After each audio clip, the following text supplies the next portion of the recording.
안녕하세요, 여러분. 오늘은 근대 시대 흐름을 다시 한번 정리해보고 기출주제 32, 33까지 마무리를 해보도록 하겠습니다.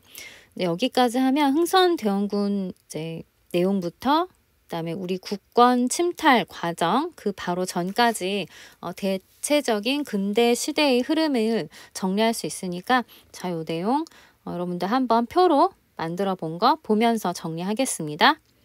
자, 1863년부터 1875년 자, 여기 흥선대원군의 섭정 요 부분부터 한번 보도록 할게요.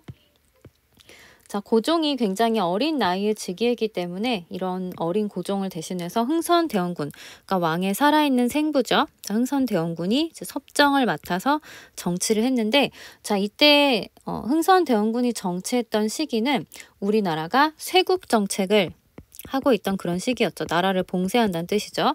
자, 우리 다 배운 내용이니까 간단하게 중요한 내용 위주로 정리해 보겠습니다. 자, 대내적으로 왕권 강화를 위해서 경복궁을 다시 중건 만들었고요. 대전회통이라는 법전을 정리했죠. 자, 그리고 당시에 굉장히 아주 백성들을 많이 침탈했던 서원을 47개소만 남기고 철폐했고요. 그 다음에 삼정의 문란을 해결하기 위해서 호포제와 사창제를 실시했습니다.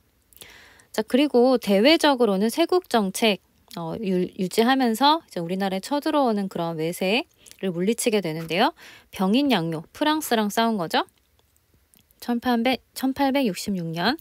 자, 그리고 신미양요, 1871년 미국이랑 싸운 거. 그리고 그 결과 1871년에 도저히 이제 외세랑은 친하게 지내면 안 된다. 척화해야 된다.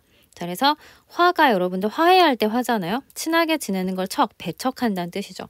그래서 척화비를 건립한다라고 정리하시면 되겠습니다. 자, 이제 1876년 드디어 이제 고종이 친정을 하게 되는데요. 그 첫발로 이제 개방을 하는데 강화도 조약을 개항을 하게 되는데 강화도 조약을 첫발로 개항을 하게 됩니다. 자, 먼저 불평등 조약인 거는 여러분들 다 알고 있을 거예요. 어떤 내용으로 인해서 우리가 불평등 조약이라고 하는지 기억하셔야겠죠? 자, 일단 개항장을 이제 여는데 부산, 원산, 인천. 자, 일본은 다 계획이 있었잖아요. 그래서 이제 가장 가까운 부산, 경제적인 목적, 그리고 이제 군사적 목적으로 원산, 그리고 정치적 목적으로 인천, 이렇게 세 개를 개항장을 열게 됩니다. 자, 뿐만 아니라 치해법권을 인정하는 이러한 조항을 통해서 불평등 조약이라는 걸 다시 한번 확인할 수 있습니다. 1882년 볼게요. 이모군란이죠. 이모군란. 자, 구식군대가 신식군대, 별기군과의 차별에 이제 분노해서 일으킨 그런 난인데요. 자, 그 결과가 중요한 게 있었어요. 자, 조청 상민수륙 무역장정. 자, 이 이모군란을 진압하기 위해서 청나라의 도움을 요청했잖아요. 조정에서. 자, 결국에는 그 대가로 우리가 이 조청 상민수륙 무역 장정을 맺게 되는데요. 자, 거기에 중요한 내용이 이거죠. 청나라의 상인이 우리나라의 내륙으로 들어와서 마음껏 통상을 할 수 있게 하는 권리.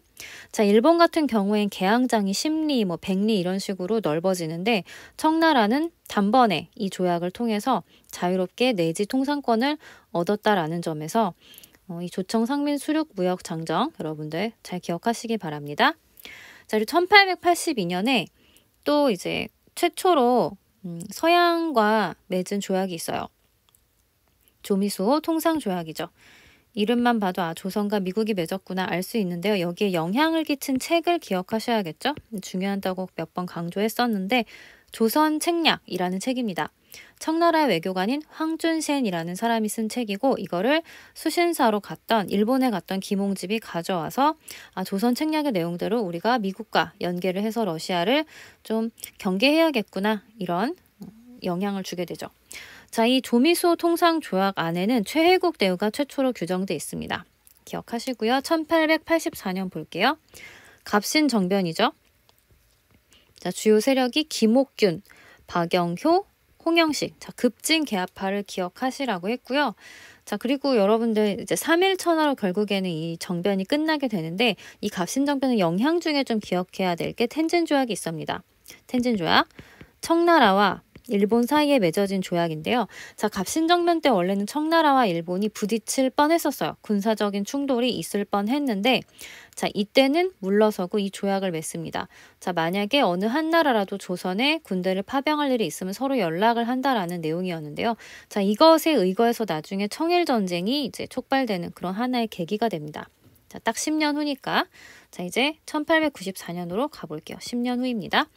자, 이때는 1894년에 있었던 일이라는 주제로 세 가지 사건을 정리했었는데요. 굉장히 중요하니까 잘 기억해 두세요.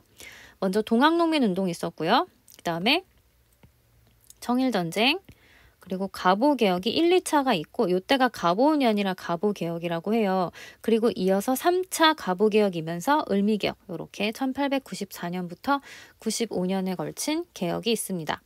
자, 동학농민운동에서는 고부밀란, 이제 전봉준의 주도로 일어난 고부밀란을 시작으로 해서 1차 동학농민운동이 이제 퍼져나가게 되는데요. 황토현과 항용천 전투는 이긴 전투죠. 자, 이 전투, 관군을 이긴 전투, 나중에 전주성을 점령하고 전주 화약을 맺게 됩니다.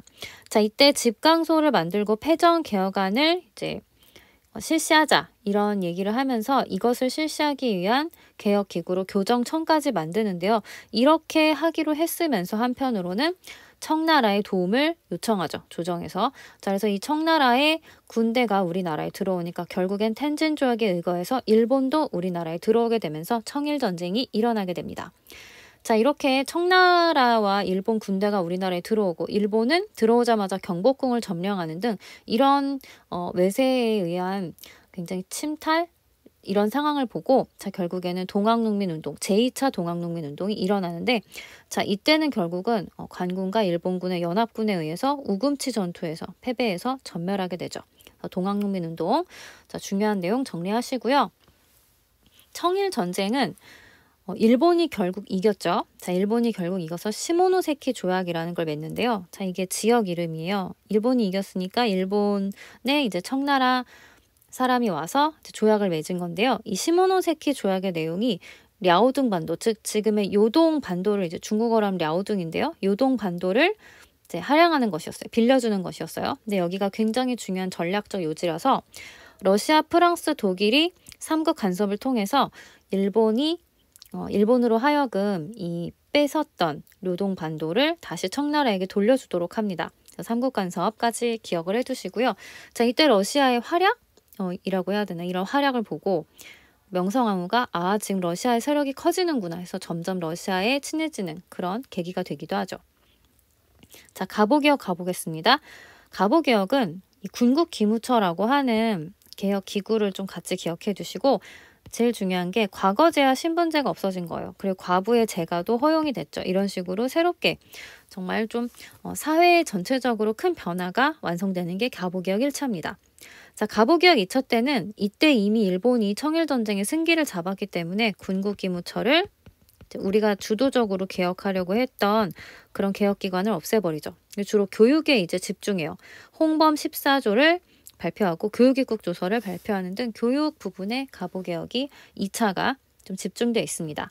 자, 1895년으로 넘어가면 자, 그 사이에 을미사변이라고 하는 굉장히 충격적인 사건이 있는데요.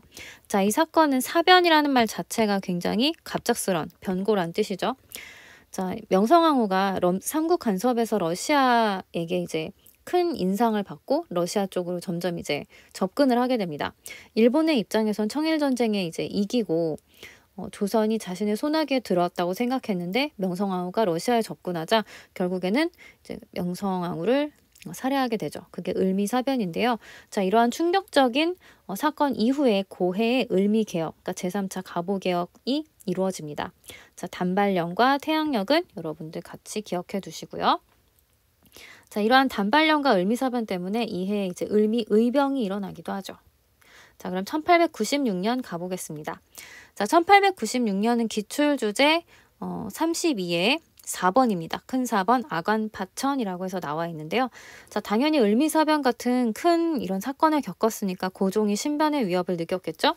자, 그러면서 동시에 러시아는 조선에서의 이 영향력을 강화하려고 합니다. 자, 이러한 두 가지 내용이 좀 요구가 서로 이제 되니까 결국에는 러시아 쪽으로 고종이 도망을 가게 되는 거죠. 자, 그래서 결국에는 고종이 러시아 공사관으로 파천, 이제 황제가 왕이 이동하는 거, 자, 그걸 이제 파천이라고 합니다. 그래서 러시아 공사관으로 이제 옮겨요, 거처를. 그게 아관 파천이고요. 여기 아관이 러시아를 알아서라고 씁니다. 자, 그래서 이 앞글자를 따서 아관이 러시아 공사관이다 알아두시고요. 자, 근데 여러분들 우리가 만약에 놀러 가서 호텔 같은 데 묵어도 돈을 내고 묵잖아요. 근데 지금 러시아 공사관의 고종이 거의 1년을 있었단 말이에요. 자, 그렇다면 당연히 공짜가 아니었겠죠? 그 대가로 이제 열강들, 그러니까 이제 제국주의 세력들, 특히 러시아가 열강 이권을 엄청나게 침탈을 합니다. 그래서 이런 것들을 막기 위해, 저지하기 위해서 이제 독립협회가 굉장히 큰 역할을 하는데요. 자, 이 독립협회에 대해서 한번 알아보도록 할게요. 자, 독립협회는 서재필이 이제 중심이 된 그런 단체라고 할 수 있습니다. 자, 여기 기출주제 이제 여기서부터 33입니다. 자, 서재필이 이제 미국의 실패 후에 망명했던 사람인데요. 다시 귀국을 해서 정부의 지원을 이제 받아서 독립신문을 창간하고 그 이후에 이제 독립협회를 만들게 됩니다. 자, 이 독립협회의 주도적 인물이 서재필이고요. 자, 이렇게 신문도 만들고 했던 게 이 민중들을 우리가 가르치고 일깨워야 된다라는 그런 목적 때문이었어요. 자, 그래서 근대적인 민중 집회인 만민공동회, 굉장히 많은 그런 백성들을 모아서 공동으로 집회를 하는 거죠. 그래서 만민공동회를 열게 됩니다. 자, 그래서 여기서 뭐 러시아가 저령도를 조차 빌리겠다, 막 이러한 것들을 한다는 거를 독립협회에서 많이 저지하기도 하고 하면서 이제 많은 사람들의 지지를 받아요. 자, 더불어서 이제 관민, 정부와 함께하는 그런 관민 공동회를 이제 하기도 했는데, 여러분들이 관민 공동회에서는 헌의육조라고 하는 것을 결의해서 고종의 허락까지도 받습니다. 자, 그 다음에 독립문과 독립관 만드는 거 독립협회가 했다. 이렇게 같이 기억해 두시고요. 우리 1897년 가보겠습니다. 자, 고종이 아관, 그러니까 러시아 공사관에 오래 있으면서 굉장히 열강의 이권 침탈 같은 것도 심해지고 이에 대한 사람들의 비판이 심해지니까 안 되겠다 해서 이제 경운궁, 덕수궁으로 한궁 다시 돌아오게 됩니다. 자, 그러면서 동시에 대한제국을 선포하는데요. 자, 제국은 황제의 나라잖아요. 근데 황제는 반드시 연호라고 하는 것을 씁니다. 그러니까 황제가 다스리는 시기를 부르는 그런 호칭이 연호예요. 연호. 그래서 우리 광개토대왕도 따로 연호가 있었잖아요. 그래서 그 황제가 다스리는 시기, 뭐 무슨 광무니까 여기는 광무 1년, 다스리기 시작한 지 2년이면 광무 2년 이런 식으로 표현을 합니다. 자, 광무개혁의 중요한 내용을 몇 가지 살펴보도록 할게요.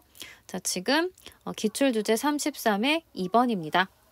자, 대한국 국제라고 하는 것을 발표하는데요. 자, 이게 뭐냐면 대한국의 어떤 성격을 말하는 거예요. 대한제국의 성격. 그래서 전제 정치 국가이고 황제권이 굉장히 무한하다. 황제권을 강조했던 그런 모습을 보여줍니다. 자, 그 다음에 가장 또 중요한 게 양전 사업인데요. 여러분들 양전은 뭐냐면 논밭의 크기를 재는 거. 양이 그거잖아요. 양전, 밭의 량, 크기를 재는 거예요. 자, 그래서 재서 어떻게 해요? 지계, 소유권이 등록된 그런 문서를 발급해 주는 겁니다. 지계 발급 굉장히 중요한 것이고요. 근대적인 토지 소유권을 인정했다라는 게 큰 의미가 있다고 할 수 있어요. 근대적인 토지 소유권. 그게 중요한 얘기니까 꼭 기억하시고요. 또 가끔 여기에서 나오는 게 간도랑 독도에 관련된 얘기예요. 당시에 간도의 관리사 이범윤을 파견해서 우리나라 영토로서 관리했다라는 거, 그리고 독도가 울도군 관할 영토임을 명시했다라는 점이 좀 중요하게 살펴볼 내용입니다. 자, 여기까지 해서 기출주제 33 마무리하겠습니다. 고생했어요, 여러분.